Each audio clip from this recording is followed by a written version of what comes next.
আসসালামু আলাইকুম, সবাইকে শুভেচ্ছা জানাচ্ছি। মাসুম মাহবুব দেখছেন ওপেন দেশ ইউটিউব চ্যানেল এবং মাসুম মাহবুব ফেসবুক পেজ। বেশ কিছু গুরুত্বপূর্ণ খবর আছে, সংক্ষিপ্ত সময়ের মধ্যে লাইভটি আপনাদেরকে খবরগুলো দেওয়ার চেষ্টা করব। প্রথম যে খবরটি সেটি হলো মার্কিন যুক্তরাষ্ট্র তার সবচেয়ে বড় প্রজেক্ট থেকে ব্যর্থ হয়েছে, অর্থাৎ ইরানে একটা বড় অপারেশন চালাতে গিয়ে কট খেয়ে গেছে আমেরিকা। দ্বিতীয় গুরুত্বপূর্ণ খবর, এবার ইরান তার জব্দকৃত অর্থ ফেরত পাওয়া শুরু করেছে। ইতিমধ্যে আরব আমিরাত, সংযুক্ত আরব আমিরাত 10 বিলিয়ন মার্কিন ডলার ইরানকে দিয়েছে এবং অল্পের জন্য ইরানের ইউরেনিয়াম যেমন রক্ষা পেয়েছে, আমেরিকার একটা স্পেশাল কমান্ডো বাহিনীও প্রাণে রক্ষা পেয়েছে। এই খবরগুলো আপনাদের একটা একটা করে দেব। প্রথম আসছি ইউরেনিয়াম প্রসঙ্গে। প্রথমে আসছি আমরা ইরানের জব্দকৃত অর্থ। পৃথিবীর বিভিন্ন দেশে তেল এবং গ্যাস বিক্রি করে ইরান। এর প্রায় 24 বিলিয়ন মার্কিন ডলার পৃথিবীর বিভিন্ন দেশে আমেরিকার নির্দেশে জব্দ করা হয়। কাতারে রয়েছে, আরব আমিরাতে রয়েছে, চীনে রয়েছে, এরকম আরো অনেকগুলো দেশে রয়েছে। ইরান দীর্ঘদিন ধরে তার এই অধিকার পাচ্ছিল না, অর্থাৎ ইরানকে এই টাকা ফেরত দেওয়া হচ্ছিল না। অনেক বছর ধরে এই টাকাগুলো বিভিন্ন ব্যাংকে আটকা পড়ে আছে। এবার এই যুদ্ধের মাধ্যমে ইরান শর্ত জুড়ে দিয়েছিল তার যে টাকাগুলো পৃথিবীর বিভিন্ন দেশে আটকা পড়েছে, টাকাগুলো ফেরত দিতে হবে, ইরানকে দিতে হবে। ট্রাম্প রাজি নয়, রাজি নয়, রাজি নয়, বহু কাহিনী করেছে ট্রাম্প। সর্বশেষ ট্রাম্প সিদ্ধান্ত নিয়েছে ইরানের এই অর্থগুলো ওইসব দেশকে দিবে যেই সব দেশে ইরান আক্রমণ করেছে আমেরিকা, ইসরায়েল, ইরান যুদ্ধের সময়। তারা কারা? যে গালফ কান্ট্রিগুলো রয়েছে যেখানে মার্কিন ঘাঁটি রয়েছে, সে দেশগুলোকে এই টাকা আমেরিকা ফেরত দেবে। কেন দেবে? ক্ষতিপূরণ হিসাবে। ধরেন আরব আমিরাতে যে আক্রমণ হয়েছে, সৌদি আরবে যে আক্রমণ হয়েছে, কাতার, কুয়েত, বাহরাইন, যে দেশগুলোতে, জর্দানে যে আক্রমণ হয়েছে, এই দেশগুলোর যে ক্ষতি হয়েছে সেই ক্ষতির হিসেব অনুযায়ী ইরানের জব্দকৃত অর্থগুলো সেই দেশকে দেয়া হবে। এই ঘোষণাটি দেয়া হলো একদম স্পষ্টভাবে। আমেরিকার ট্রেজারি এই ব্যাপারে সকল তথ্য উপাত্ত নেওয়া শুরু করেছিল।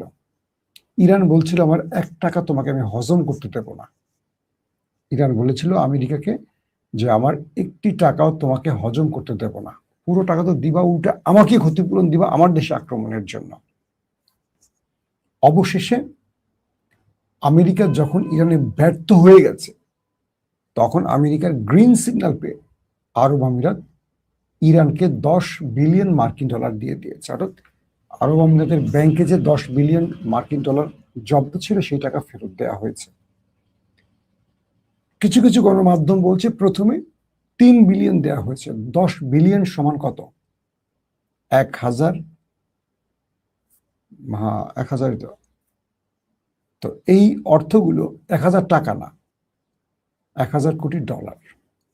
তো এখন এই মুহূর্তে আমেরিকা ইরানের কাছে তার পরাজয়ের প্রথম স্মারকটি রেখে দিল।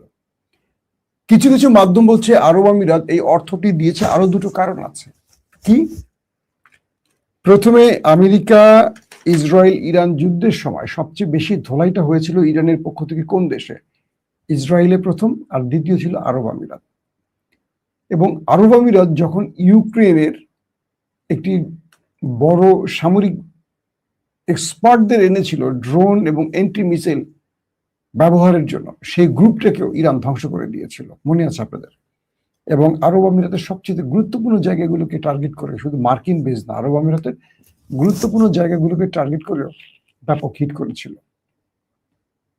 শেষ পর্যন্ত আমরা এমন তথ্য পেলাম, নেতানিয়াহুর কার্যালয় অর্থাৎ ইসরায়েলের প্রধানমন্ত্রীর কার্যালয় থেকে এমন খবর দেওয়া হলো যে গোপনে ইসরায়েলের প্রধানমন্ত্রী, মোসাদ প্রধান এবং সেনাবাহিনীর প্রধান ইয়াল জামির সহ প্রত্যেকে গোপনে আরব আমিরাত সফর করে গেছে এবং আরব আমিরাত ইরানের মধ্যে কয়েক দফা গোপনে হামলা করেছে।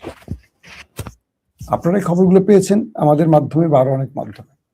অর্থাৎ বলা হচ্ছিল যে আরব আমিরাত মুসলিম বিশ্বের একমাত্র না, মুসলিম বিশ্বের অন্যতম বিস্ফোরা এবং বিশ্বাসঘাতক যারা ইরানকে পেছন থেকে ছুরি মেরেছে। সর্বশেষ সাম্প্রতিক সময় একদম লাস্ট যুদ্ধবিরতি চলাকালীন অবস্থায়ও ইরান আরব আমিরাতে কয়েক দফা অ্যাটাক করেছে, আপনাদের মনে আছে? তার মানে আরব আমিরাতের প্রতি ইরানের রাগটা বা ক্ষোভটা সবচেয়ে বেশি ছিল। তাহলে এই আরব আমিরাত ইরানের জব্দকৃত অর্থ সবার আগে ফেরত দিল কেন? এটার পেছনে মিডল ইস্টের বিভিন্ন এক্সপার্টরা বলছেন যে ইরান যখন আরব আমিরাতকে শক্ত ধোলাই শুরু করে, আরব আমিরাত গোপনে ইরানের সাথে সমঝোতা করে। আর সেটা হলো যে তুমি আর আমাকে মেরো না, আমিও তোমার বিরুদ্ধে কাজ করব না, তোমার জব্দকৃত অর্থ আমি তোমায় ফেরত দিব, এবং দুই দেশের মধ্যে আমরা কিছু চুক্তি করব আমাদের গোয়েন্দা তৎপরতার ব্যাপারে বা গোয়েন্দা শেয়ারিং ব্যাপারে, আরো কিছু বিষয়ে আমরা চুক্তি করব। ইরান দেখলে এটা তো আমার জন্য ভালো অফার, কারণ আমার জব্দকৃত 10 বিলিয়ন অর্থ মানে কি বিশাল অর্থ। এটা ইরানের জন্য এই মুহূর্তে খুবই গুরুত্বপূর্ণ। এই অর্থটা যুদ্ধ শেষে একটা অর্থের সংকট তৈরি হবে, এই সময় ইরানের এই অর্থগুলো খুবই প্রয়োজন। ইরান রাজি হয়ে গেল। আরব আমিরাত ইরানের সাথে আলোচনা করে গোপনে এই সমঝোতাটা করলো। অবশেষে আজকের খবর, রয়টার্স বলছে যে সংযুক্ত আরব আমিরাত শেষ পর্যন্ত 10 বিলিয়ন মার্কিন ডলার ইরানকে ফেরত দিয়েছে। আর তাই এই লাস্ট এক সপ্তাহ আমেরিকা বারবার ইরানে উত্তেজনা শুরু করলে ইরান যে 3টি দেশে মেরেছে, জর্দান, কুয়েত, বাহরাইন, আমি আপনাদেরকে বারবার লাইভে বলেছিলাম যে আরব আমিরাত, সৌদি এবং কাতারে কিন্তু মারছে না ইরান, কারণ তখনই বলছিলাম যে ব্যাক চ্যানেলে কিছু একটা ঘটছে। অর্থাৎ ইরান আর এই আরব রাষ্ট্রের ব্যাক চ্যানেলে কিছু ঘটছে। সেই কি ঘটছে সেটার উত্তর এখন আমরা পেলাম যে ইরানের সাথে আরব আমিরাত চুক্তি করে শেষ পর্যন্ত ইরানের ধোলাই থেকে নিজেকে রক্ষা করেছে, বিনিময় বিলিয়ন ডলার দিয়েছে। তো রয়টার্স এটিও বলছে যে আরব আমিরাত এই টাকা কি ইরানের জব্দকৃত টাকাটা ফেরত দিল, নাকি এই টাকাটা নিজে দিল ইরানকে পিঠ বাঁচাবার জন্য, এবং এখানে মার্কিন সরকারের সম্মতি আছে কিনা এটা স্পষ্ট করেনি। তবে এটা কনফার্ম বলা হচ্ছে যে আমেরিকার অনুমতি ছাড়া এত বড় অঙ্কের টাকা আরব আমিরাত ইরানকে দিতে পারবে না বা দেওয়ার সাহস করবে না। তার মানে আমেরিকা নিজে এই অর্থটা না নিয়ে, মানে না দিয়ে, কারণ আমেরিকা দিলে এই অর্থটা যদি আমেরিকা ফেরত দেয় তাহলে ট্রাম্পের রাজনীতি শেষ হয়ে যাবে, বলবে যে ইরানের কাছে ধোলাই খেয়ে ট্রাম্প অবশেষে ইরানকে টাকা ফেরত দিয়েছে।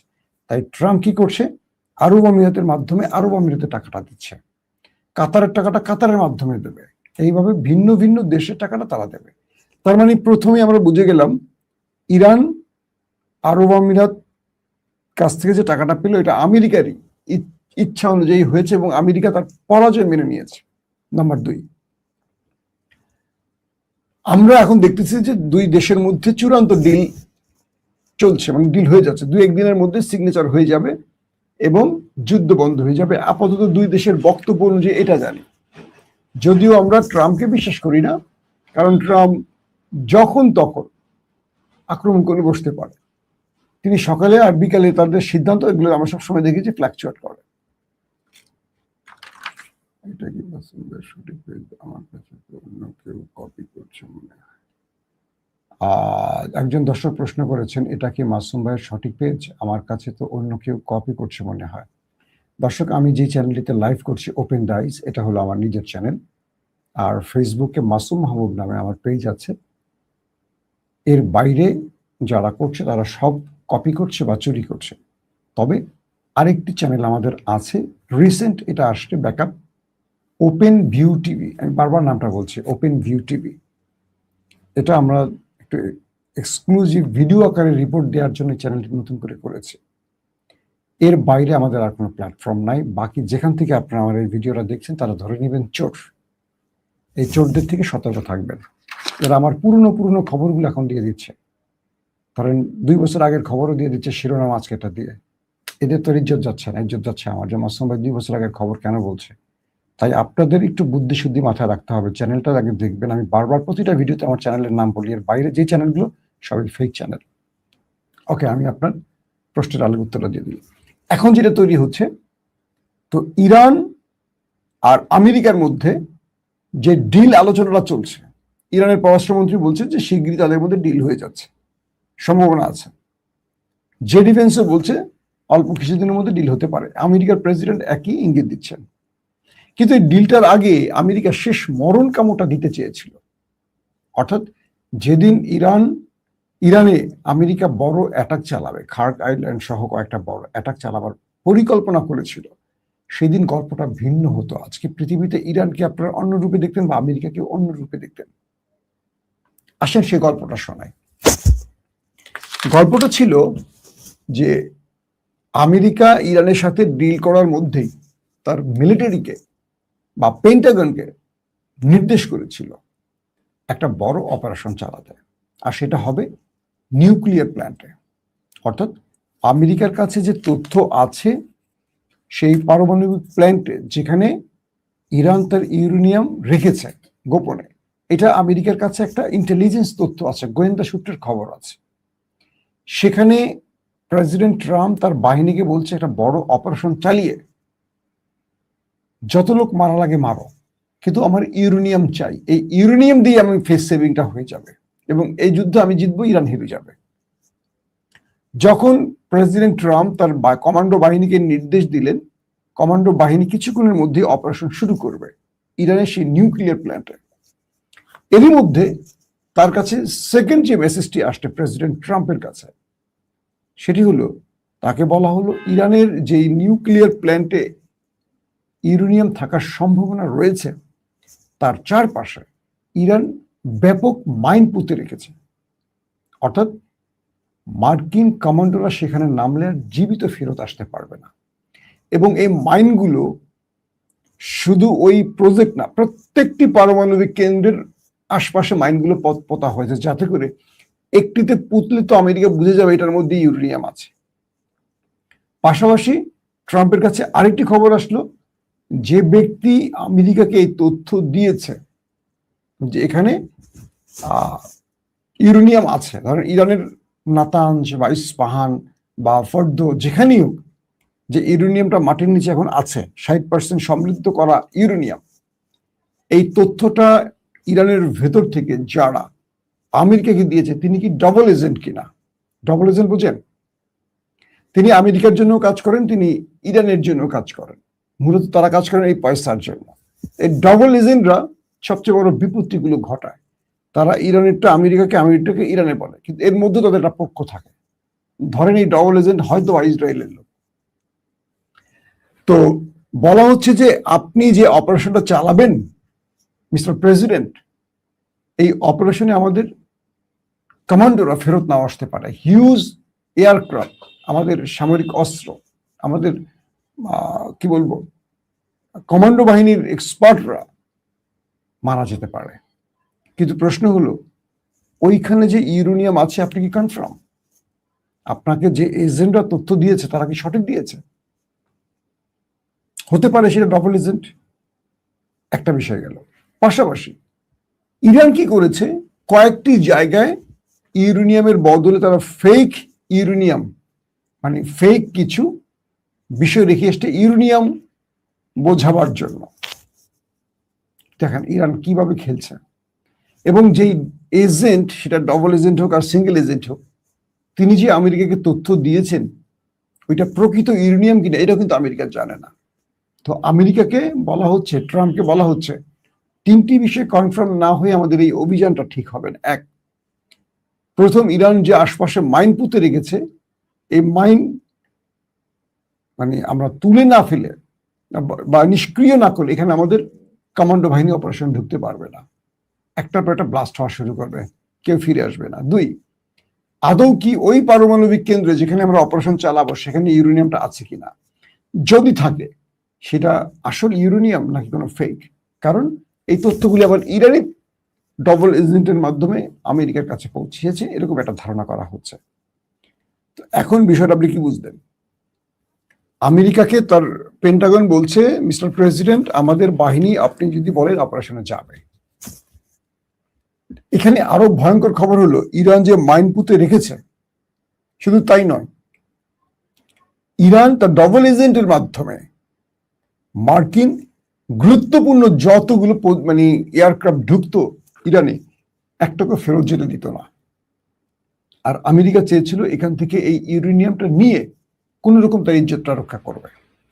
শেষ পর্যন্ত যখন আমেরিকা এই অপারেশনটি করতে পারেনি, ইরানের চালের কাছে হেরে গিয়ে তখন ডোনাল্ড ট্রাম্প শেষ পর্যন্ত ডিল করতে রাজি হয়েছে এবং ইরানের সাথে ইরান যে শর্তগুলো দিয়েছে প্রকৃতপক্ষে সবগুলো শর্তই মেনে নিয়েছে। আমি আপনাদের কালকে রাতে লাইভে বলেছি, নতুন করে আর বলতে চাই না, সংক্ষিপ্ত কয়েকটা বলি। এক, তারা ইরানের জব্দকৃত অর্থ ফেরত দেবে, ইরানের উপর থেকে আন্তর্জাতিক নিষেধাজ্ঞা তুলে নেবে, হরমুজ প্রণালীতে ইরান যেটি চেয়েছে টোল আদায়, সেটি টোল আদায়ের নামে হবে, অথবা সেটি একটি মানে কি বলবো মেনটেনেন্স, কোনো একটা বিষয় মেনটেনেন্সের উপর দিয়ে হতে পারে।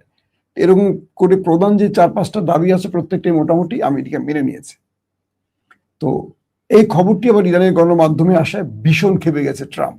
সে বলছে এগুলো ভুল, মিথ্যা অভিযোগ, এগুলো সত্য নয়, এই সেই ব্লা ব্লা ব্লা। তো পরবর্তী ইরানের পররাষ্ট্রমন্ত্রী আবার স্টেটমেন্ট দিয়েছে। এখন আপাতত দৃষ্টিতে মনে হচ্ছে দুই দেশের মধ্যে ডিলটা এগিয়ে চলছে, একটা স্থায়ী যুদ্ধ বন্ধ এবং দুই দেশের মধ্যে একটা সমাধানের পথ। পাশাপাশি আমি আজকে রাতে আপনাদের বলবো এই যুদ্ধে ইরানের লাভটা কোথায় কোথায় হয়েছে, অনেকগুলো তথ্য আছে, সেটা আপনাদের রাতে দেব। এখন বিষয়টা হলো, আমাকে এক দর্শক প্রশ্ন করছে, ইরান এতদিন দিনে ইউরেনিয়াম কাজে লাগিয়ে পারমাণবিক বোম বানাতে পারলো না, তাহলে কি চুল ফেলাইছে? বা ইরান কি বানাইছে না, আমি আপনি জানি? আমেরিকা তার চেষ্টা করছে। আপনি যে কমেন্টটা করছেন, আপনাকে একটু চিন্তা ভাবনা করে করতে হবে যে কমেন্ট আরো 10 জন দেখছে, শুদ্ধ ভাষায় করবেন, হ্যাঁ, ভালো ভাষায় করবেন। তো বিষয়টা হলো, এইসব শব্দের অনেক সময় আপনার মানুষ ভাববে যে এটা লোয়ার ক্লাসের লোক বা লোয়ার ক্লাসের পরিবারে গালি দিবেন না, গালি দিলে ঠিক না। এখন বিষয়টা হলো যে ইরান নিউক্লিয়ার বানাইছে কি বানায় না, এটা কে বলবে বলেন? ইরান কি বলছে আমরা বানাই নাই? আমেরিকা কেন ইরানের উপর এত আগ্রাসন চালাচ্ছে, চাপ দিচ্ছে যাতে না বানাতে পারে? আমার তো ধারণা ইরান বানিয়ে ফেলছে। ইরানের কাছে কতটুকু ইউরেনিয়াম আছে? আমি যে কথাটা বললাম, ইরান ফেক ইউরেনিয়ামও অনেক জায়গায় রেখেছে যাতে ইরান আমেরিকা অপারেশন করে ব্যর্থ হয়। ফেক গুলো তারা পেয়ে মনে করে আমরাই পেয়ে গেছি। ইরান প্রথম যুদ্ধে কি করেছে? অনেক ড্যামো ফাইটার জেট, মিসাইল লঞ্চার বানিয়ে রেখেছে, ওরা উপর থেকে বোম্বিং করছে ড্যামোর উপরে। পরে দেখছে যে এগুলো সবই ড্যামো, কোটি কোটি টাকার মিসাইল মারছে, ধরেন 1000 টাকার ড্যামোর উপরে। ইরান তো এইসব কাজের ওস্তাদ। তো এখন পর্যন্ত বলা যাচ্ছে না যে ইরান নিউক্লিয়ার বানিয়েছে কি বানায় নাই। তো এখন আমাদের কাছে একজন প্রশ্ন করছেন, যুদ্ধ শেষ হয়ে যাবে ভাই, কিন্তু আপনারা আমার কমেন্ট পড়বেন না। আপনার কমেন্ট আমি পড়লাম ভাই, যে যুদ্ধ শেষ হয়ে যাবে ভাই, আপনি আর আমার কমেন্ট পড়বেন না। পড়ছি না, আপনার কমেন্টটা বলেন। মাহবুব ভাই আমার কমেন্টটা পড়েন প্লিজ প্লিজ। আপনার নাম কি? এমডি আরিফুল ইসলাম অপূর্ব। এখন আব্দুল কুদ্দুস নেত্রকোনা থেকে, কুদ্দুস ভাই আপনারটা পড়লাম, হ্যাঁ। আর একটা হলো হায়দার মিয়া, কি হৃদয় মিয়া আপনার কমেন্টও পড়লাম। এখন যদি কিছু বিপত্তি না ঘটে, বলা যাচ্ছে যে পৃথিবী একটু শান্ত হওয়ার পথে। তারপরও ক্রিজে আছে ডোনাল্ড ট্রাম্প। কালকে ঘুম থেকে উঠে মনে হলো, আরে আমি তো হেরে গেলাম, না না না যুদ্ধ শেষ হবে না, চল আবার বোমা মারো। এটা হতে পারে, কিন্তু ইরান এই যুদ্ধে অনেক কিছু পেয়ে গেছে। কি কি পেয়েছে আজ রাতের লাইভে জানাবো। প্রত্যেকে ভালো থাকবেন, আল্লাহ হাফেজ।